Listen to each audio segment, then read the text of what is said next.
Hello everyone, it is Joe here from OmniPoke, the channel that brings you guys everything Pokemon. If you're looking for TCG clothes, including the new Hidden Fate stuff, go ahead and check out the Potown store. They have all your code needs sorted. You can even go ahead and use the OmniPoke code for an extra 5% discount on your orders.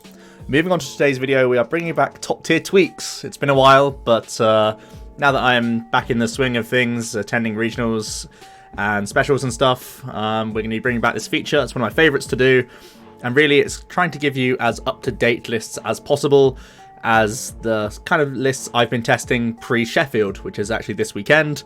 So I'm going to give you what I believe to be the top 4 decks in format, my most updated lists for those, talk about the reasons why I've made a few tweaks here and there.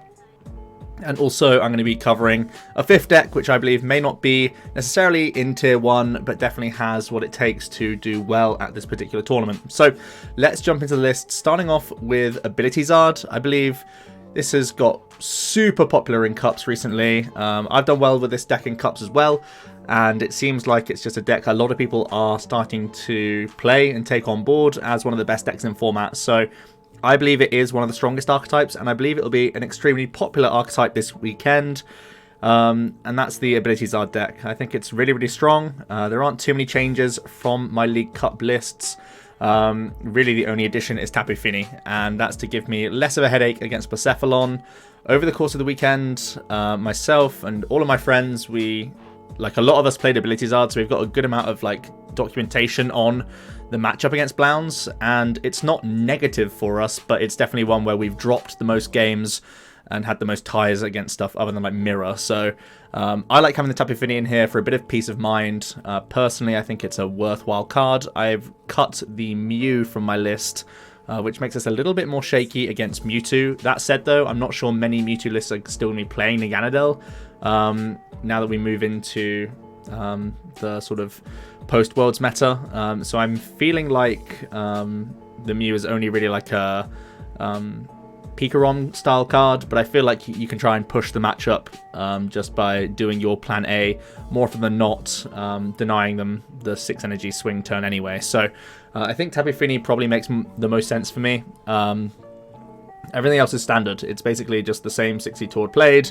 Take out the scoop ups, add in the Volk to help out mirror matches. So if you are the one going second, you can still try and get up to 6 energies in play in one turn. So that can help you stagger the energies around to make sure you can bring a Heatran into play or a Turtonator into play in one turn and respond on whatever they're trying to attack with. Or if the opponent doesn't have the insane kind of like Vulpix into Ninetales and they get all 6 energies and do a big swing, you can be the one putting that pressure on the opponent as well. So Volcanian's really good for that. It's also very good at knocking out Jirachis as well, for only 2 energies, which is pretty simple for you to do, to be honest. It lets you manually attach at the very least to other things around the board, which is also good for you. And yeah, with the 3rd scoop up gone, it's just 3rd switch basically. So this archetype still feels really strong. I think you do have to be a little concerned about things like Absol creeping into decks, as well as Wobbuffet creeping into Mew 3 decks. We saw Henry Brand do that in his special list from Melbourne, where he top 4'd, and that's a little bit scary for this deck because Victini Prism Star is often your finisher, and although you can Ninetales up the Wob and knock it out and stuff, it's still making you skew the prize trade and make you go through more attacks to win the game. So that's a bit of a headache for the deck. But in general, I think the biggest thing I'm afraid of playing this deck is just mirrors, because there's not much anyone can do to try and improve the mirror much more than this right now. I think Absol could be a card you might include, but ultimately your bench space is way more premium. You want to have space for Dedenne, space for second Vulpix in play, so if they're going to Ninetales your Ninetales, you can then just instantly get your next Ninetales up. So it feels like even Pokemon techs don't make any sense in here. Maybe like Reset Stamp could be a Mirror style tech, something like that. But beyond that, there's nothing you can really do for Mirror. And you already commit so many spaces to just playing energy cards for this deck, sort of like plan A. Doesn't really make sense to do any other techs. So I think this is just what I would be rolling with if I was playing Ability Zard. You can potentially go down to 17 energy if you really want to. You could change that for Fire Crystal to have a better time against Malamar players.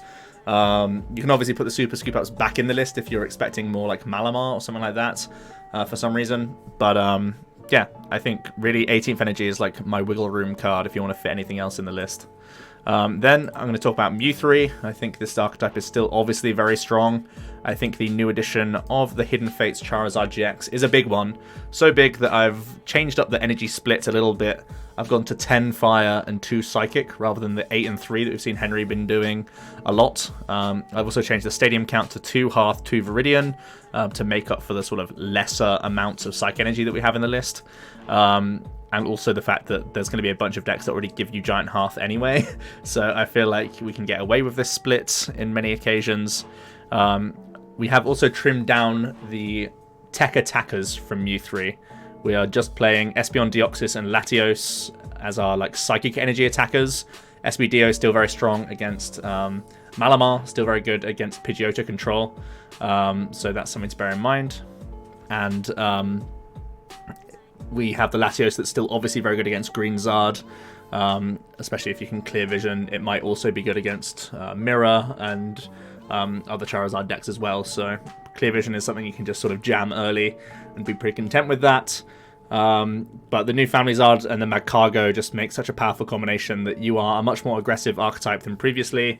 Sometimes it is as simple as you attach turn 1 and like Welder, then on turn 2 you attach, do a Charizard attack. If your Mewtwo isn't dealt with, you can just Magcargo for game. You can literally go 300 into 300, that's the game, see you later. And it's actually just so insane to see this aggressive nature of Mewtwo come out. And that's why I've kind of trimmed away from some of the other tech Pokemon like Cobalion and Naganadel. It just doesn't seem worth it right now because you're just so much more aggressive thanks to this new Charizard coming into the deck. We still have the Solgaleo for extra energy acceleration. This isn't actually mandatory. You could go more towards like an ability Zard and just try and play like Pal Pad and get even more Welders throughout the game. But the main reason why I like having Solgaleo still in the list is just because you can knock out things like Jirachis and stuff. You're pressurizing the game whilst also getting more backup attackers ready to go, which is pretty cool. The big new additions are the Turtonator to help out against Quagnag style decks. I believe Quagnag could be popping up. It did get a top 8 in Melbourne. So having something that can get you through Keldeo as well as Marshadow, which can help out against dealing with Naganadels, and even using Tapu Fini is reasonable against Keldeo. If it's Quagnag specifically, Tapu Fini can 2-shot Keldeo and they can't 1-shot you outside of using their GX attack. So Tapu Fini is also like a reasonable card against Quagnag, which is hilarious because this is in here for the Cephalon, but it happens to help you out against Quad Keldeo as well, just giving you enough attackers to see yourself through that game, especially with like our custom catches and stuff. That should be pretty good. Obviously Marshadow is not just in here for knocking out Nagas, it's in here to help out against Power Plants. It's a treasurable means of getting rid of that card, which I think is pretty important. Also for treasures, you've got the Wob now coming in. As I mentioned, it can really help out against that Victini Prism, which a lot of the fire decks will be trying to use as a closing attacker that you can deny. It's also very good early game for denying Pikarom their early burst. And if you're able to do that, you just really go so far ahead of them because they normally have to commit a 3-prize Pokemon to the board anyway just to start manually attaching onto them. So if you're going to have the Wob, they're definitely slowed down a turn like almost all the time now. So if you can just hit them with that Family Zard straight away, like they're just going to be destroyed really. You stop them full blitzing altogether sometimes with this Wobbuffet in the deck now, so it definitely seems like a valuable include overall. Onto everything else, I think everything is more or less pretty standard, still very similar to Henry's initial 60 from Worlds. Like I said, I had a little tinker with the stadium count, went to 2 and 2 just based on the amount of fire stuff I expect to see. Still playing the double bills. It's just so nice for getting your custom catchers because we don't have enough energies to play in the deck, or we don't have enough space really to play Ninetales without stripping like a lot of this stuff back. Trust me, I've tried. So custom catcher bill is still like the kind of way we're going to try and go around this. And yeah, the 2 Psych Energy is a little bit cheeky, but it's more so like I see this Latios more of a tech card for Green Zard, and I see this SBDO as like a tech card for Pidgeotto Control and for Malamar. So you really do have most of your bases covered with this deck. With only 2 Psychic, you're a little bit less likely to Miraculous Duo, but it's still possible. So something to bear in mind. I think overall this list is pretty straightforward, standard, and Mew3 is definitely worrying deck. I think its Ability Zard matchup got a little bit stronger since Worlds now that it can be more aggressive with Charizard, so I expect Mewtwo to be a deck that performs very well over the course of this weekend. Some other cards that you could think about adding in, Fire Crystal / Energy Recycle System. Those are cards you could consider for sure. Heat Factory, now that you have a slightly higher fire energy count, might be reasonable as well. And also things like Hooper could be another non-GX attacker that you might want to squeeze into the deck as well. One thing that really did make me a little bit nervous about playing Mewtwo is the lack of non-GX attackers to help you get through a number of Keldeos. And help you get through like Latios and stuff. Now you can punish mirror matches. If you got like a 3 energy Mewtwo, you can then just like drop the Turtonator, which is also treasurable by the way, and just like super punish them trying to go for like a Latios setup KO. You can just go for a Turtonator big swing straight through them and they just get absolutely railed. So yeah, I am a big fan of my changes to the Mew 3. I think it's got the tools to beat pretty much everything now and is more aggressive than ever, which is a big deal. We've got Pikarom, another tag team deck, so 3 tag teams basically dominating the format right now. This is a heavy judge-based Pikarom. I know my video that I did earlier, was it at the weekend? I was trying out 3 Volkner, 3 Lily, 4 and 3 Judge. Now I've just said, yes, Lily's reasonable on turn 1, but very often it makes you bin things like custom catchers, E-powers, energy switches and tag switches. You know, so often that'll just be the case. I'm not a big fan of that, and I really like how proactive Judge can be at disrupting people these days.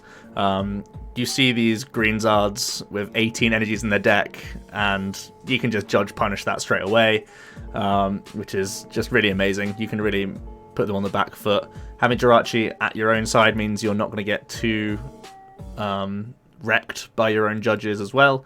It can help you get custom catcher combos in the sort of mid-game or E-powers to build up towards knockouts.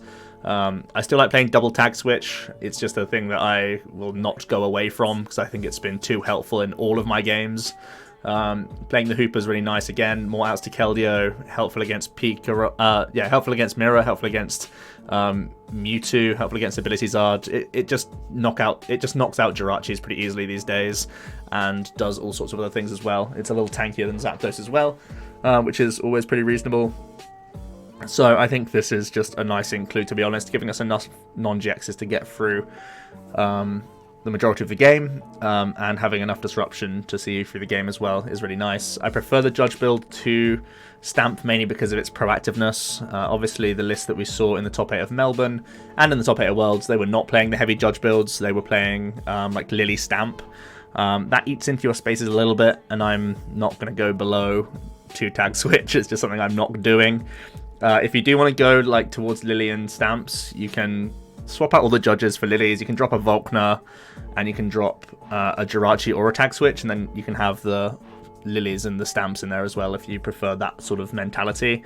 But I like just early defensiveness against things like the Mallies and the Green Zards and Reshi Zards and stuff. It just feels so much better to have it early on them, just impose that bad hand on them straight away, and cheese wins out of that. So yeah, the Cephalon is the other deck that I believe rounds out tier 1 right now. The Heatrans really do help the deck out a lot. I do like how it plays now, just because you can have a bunch of charge ups on your board and then you can just go for the big hot burn GX. I see myself not bursting very often with this deck now. And you'll see I've made one very, very cheeky cut. I only play 3 custom catchers. That potentially might be way too greedy. You can cut away a Cherish Ball, you can cut away a Welder, or you can just drop Lily as well. If you want to play that 4th custom catcher, this is like my greediest list yet, I think. You could also go for 4 custom 3 B-string if you want to go more down Shintaro's route. But I really do like the bursty potential of this deck. I feel like you don't need to custom all that often, and that's why I only have double custom in here. But again, it's just a preference kind of thing. This deck feels happy enough attacking through whatever is active for the majority of the time. And yeah, having the Heatran means that you're a lot less worried about like running out of energy cards. Obviously helps you get around Fairy Charms. It gets you around all this other stuff as well. So that's phenomenal for you. I think you are a little bit worried about Tapu Fini overall. I can't give you many suggestions around Tapu Fini. It's just such a simple tech card that they can just jam in their list and punish you. I think that's one of the biggest reasons why I probably won't be playing with Cephalon myself at Sheffield. I think the deck's on high enough alert that it's a risk. But if people aren't making the spaces for Finny, you can definitely do well with this archetype because you can just simply uptrade at times. So yeah, maxing out the B-strings and the worlds to try and make that all possible. So then the only like outside of tier 1 deck I would consider for this tournament is Angry Birds, Bird Flu, Pigeon Control, whatever you want to call it, with the addition of Jesse James. I think Jesse James isn't mandatory for the deck, but I do think it's worthwhile playing. Even if you just use it once or twice in a game, like it doesn't seem like a card that you will recycle with Palpad, like something like Mars would be. But it just lowers their hand size just much faster. It lets you do the chip stamp kind of combo just at a better pace, and even just like mid-game, if your opponent needs to play down cards for whatever reason, you can just hit them with Surge, Mars, Jesse James, even without reset stamp sometimes, and you can really punish them. So I like it in there for that sort of burst discard, even if it's just in single occasions where it comes off kind of thing. But it lets you get into that ultimate lock way faster, and even just threatening the Jesse James makes people play differently as well. So I like that option in the list. Like I said, you can just cut it for a Mars, or you can cut it for a Cynthia. I have cut Cynthia away from this list to have a third copy of Mars in the deck, just because I really like playing Mars proactively. I think it makes more sense when you play Jesse James as well to have Mars, because Mars continues to grow the hand, whereas Cynthia's shuffle draw. So if you grow the hand, it gives you more dead cards for Jesse James. Like you get your excess Elms, you get your excess like Poker Gears and Comms and all that stuff. So I think it makes more sense to have a heavy Mars count. I also like double Tantalizer just for protection against prizing, because that's hurt me a couple times. Particularly when you use your Articuno to Cold Crush and you don't have Tantalizer available. So I like double Tates. Cynthia is like kind of fine, but you never really like recycle Cynthia, whereas you will probably recycle Tate. So it makes more sense for me to double up on that card. But overall, Pigeon Control has the answers if you can play well and try and get your opponent into this lock. I think it still can beat some of the top contenders. You are definitely scared about Espeon Deoxys knocking out all your pigeons at once and ruining your draw engine. So it's down to you to already have set up your sort of stamp, chip, surge combo all in your hand before they're able to do that. And that's not always easy, but it's something that can happen. And you're going to try and get creative in that matchup for sure.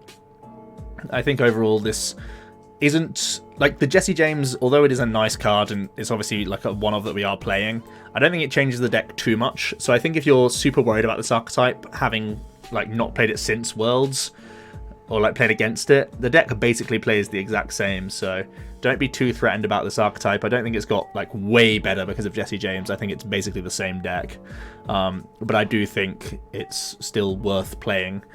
Because obviously it made top 8 at Worlds and a lot of good players were behind it, testing it and all that good stuff. And the theory is still very sound with this archetype and I can't knock it too much. So yeah, that is going to be 5 deck lists there, tweaked for Sheffield. I'm most likely going to be playing either Mewtwo or Tordzard. I'm going to be pretty boring this season and try and play the best decks in format, simple as that.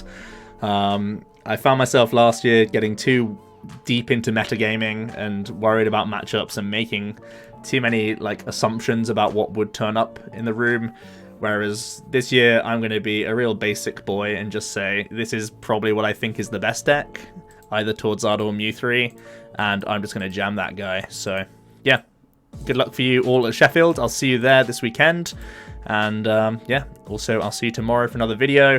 I think I'm going to be recording a couple more decks that are outside this top 5. Greenzard's an archetype that I need to look into more because it's continuing to perform.